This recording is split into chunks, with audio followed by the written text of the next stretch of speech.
আসসালামু আলাইকুম virtual viewers, সবাই কেমন আছেন? নিশ্চয়ই খুব ভালো আছেন। এই গাছটি হচ্ছে আমার সুপার ভাগোয়ানার।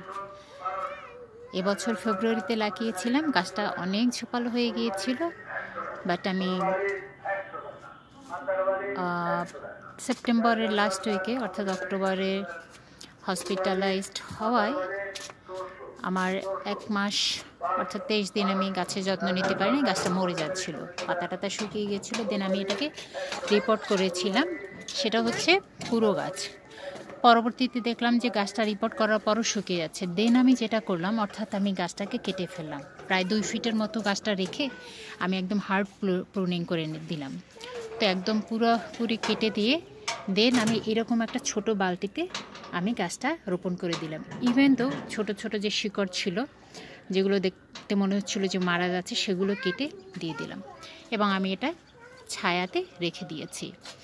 ডিসেম্বরের 7 তারিখে আমি এটা করেছি এবং ডিসেম্বরের 16 তারিখে আমি দেখতে পাচ্ছিলাম ছোট্ট ছোট্ট এরকম ব্রাঞ্চ বেরোচ্ছিল। আলহামদুলিল্লাহ, আজকে হচ্ছে 23 ডিসেম্বর। 16 তারিখ থেকে 23 ডিসেম্বরের মধ্যে পাতাগুলো কি সুন্দর বড় হয়ে গেছে।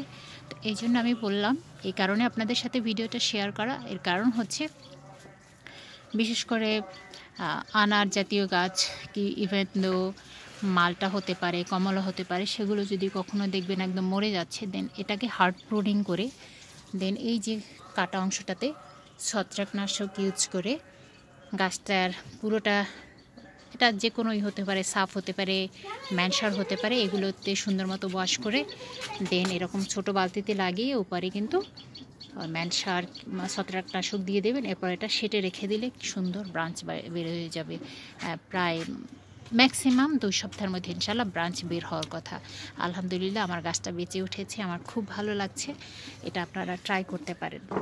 তো আমার এটাই হচ্ছে আসলে যে এটা খুব ইফেক্টিভ একটা পদ্ধতি, যে হার্ড প্রুনিংয়ের পর গাছটা কিন্তু আল্লাহর রহমতে, আল্লাহর অশেষ কৃপায় এটা কিন্তু আবার বেঁচে উঠেছে।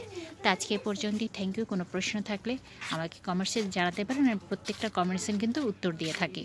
সেক্ষেত্রে আপনাদের পরামর্শ হতে পারে, আপনাদের ভালো লাগা খারাপ লাগা হতে পারে, এবং আমি যারা আমাকে উৎসাহিত করছেন প্রত্যেককে অন্তর থেকে ধন্যবাদ জানাই। আমি একটা সময় এটা লিস্ট করে সবার নাম প্রচার করবো ইনশাল্লাহ।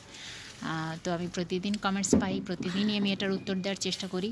অনেক সময় হয়তো একটা দিন আমার একটু লেট হয়ে যায় আমার ব্যস্ততার কারণে, বাট আমি কিন্তু এটা দিয়ে থাকি। Thank you so much. আপনারা এটা থেকে উপকৃত হবেন।